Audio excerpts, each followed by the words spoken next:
Garments সেক্টরে বা কোনো শ্রমিক বাংলাদেশের বলবে কিনা যে 8 ঘন্টা কাজ করে আমি আমার জীবন চালাইতে পারব। শ্রমিকদের যে আকাঙ্ক্ষা সেটাকে বাস্তবায়ন করা, 18 দফা বাস্তবায়ন করা।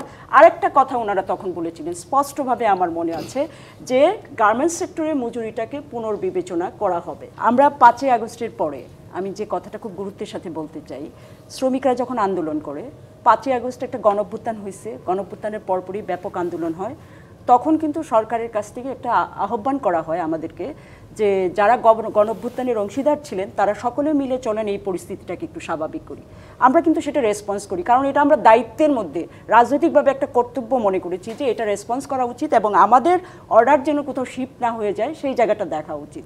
এবং সেই ক্ষেত্রে আজাদ ভাইদের সাথে মিটিং হয়েছে, সরকার পক্ষের সাথে মিটিং হয়েছে এবং আমরা চেষ্টা করেছি শ্রমিকদেরকে বোঝানোর জন্য।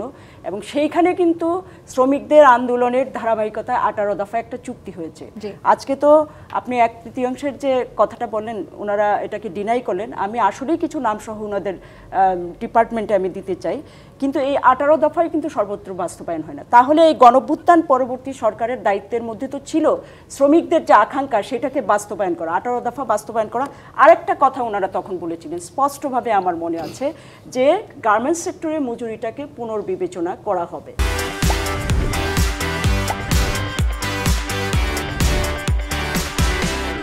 কিন্তু এখন পর্যন্ত মজুরিটা পুনর্বিবেচনার কথা বলা হচ্ছে না। এখন আমার জীবনে দেখেন, আমি যখন থেকে হচ্ছে এই সেক্টরে বা শ্রমিক আন্দোলনের সাথে যুক্ত হয়েছি, কোনো দিন আমি মালিকদের কাছ থেকে শুনি নাই যে তারা ভালো আছে। ইভেন যখন বাংলাদেশের রপ্তানির জায়গায় প্রথম দ্বিতীয় হচ্ছে বা রপ্তানি খুব বেশি নেমে যাচ্ছে, তো বলা হচ্ছে তারা আপনাদের অনেক রকমের সমস্যা সমাধান করার চেষ্টা করছে, কিন্তু আপনারা আসলে কেন কোনো কিছু না না না না এটা কি বললেন আপনি? আপনি 12,500 টাকা, আমি এই কথাটা একটু শেষ করি। 12,500 টাকার আপনি কথা বললেন, 12,500 টাকা আজকে 8 ঘন্টা কাজের দাবি তো মে দিবসের মূল দাবি। আপনি বলেন তো গার্মেন্টস সেক্টরের বা কোনো শ্রমিক বাংলাদেশের বলবে কিনা যে 8 ঘন্টা কাজ করে আমি আমার জীবন চালাইতে পারবো? এই যে আসলে দূরত্ব ছিল মালিকদের সাথে শ্রমিকদের এবং সেই সাথে সরকারের নীতি নির্ধারক মহলের সাথে প্রায়শই কিন্তু শ্রমিকদের এক ধরনের আলোচনা হয়, এরপরও দূরত্ব কেন কখনোই কমছে না? দূরত্ব কমতে হলে তো শ্রমিকদের বিষয়টা আরও আন্তরিকতার সাথে বিবেচনা করতে হবে। এখন মালিক শ্রমিক মিলে দেশ গড়বেন, ঠিক আছে, কিন্তু শ্রমিক একেবারে শতভাগ দিবে, মালিক কতটুকু ভাগ দিচ্ছে সেটার তো একটা হিসাব নিকাশ করা দরকার। শ্রমিকের ছেলে মেয়ে পড়ার জন্য কোনো স্কুল পাবে না, তার সাধারণ পুষ্টিটা, একটা শ্রমিক কাজ করার জন্য পরের দিন কাজ করার জন্য যে পুষ্টিটা দরকার সেইটা সে পাবে না, তার সন্তানকে সে ঠিকমতো শিক্ষা, খাওয়া দাওয়া কিছুই দিতে পারবে না, সেইখানে কিভাবে মিলবে? আবার মালিকের পরিবার কোথায় থাকে? কোনো মালিকের পরিবার আপনি দেশে পাবেন না, তো বিদেশে খুব ভালো জায়গায় তারা জীবনযাপন করছে।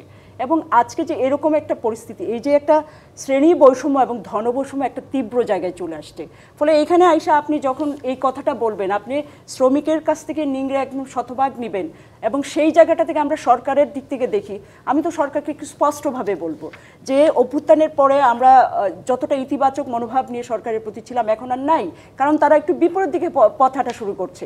অভ্যুত্থানে আমরা ছিলাম কই, আমাদের সাথে অনেকেই উপদেষ্টা হয়েছেন যারা আন্দোলনের মধ্যে ছিলেন, তাদের দিকটাও আমার ভাবতে ইচ্ছে হয়। তারা কি এখন এগুলো ভাবছেন না যে শ্রমিকদের ব্যাপারটা কি করা যায়? নিবন্ধনে গুণগত পরিবর্তনের কথাও কিন্তু সংস্কার কমিশন বলছে, আপনারা সেই পরিবর্তনের কথা চিন্তা করেছেন?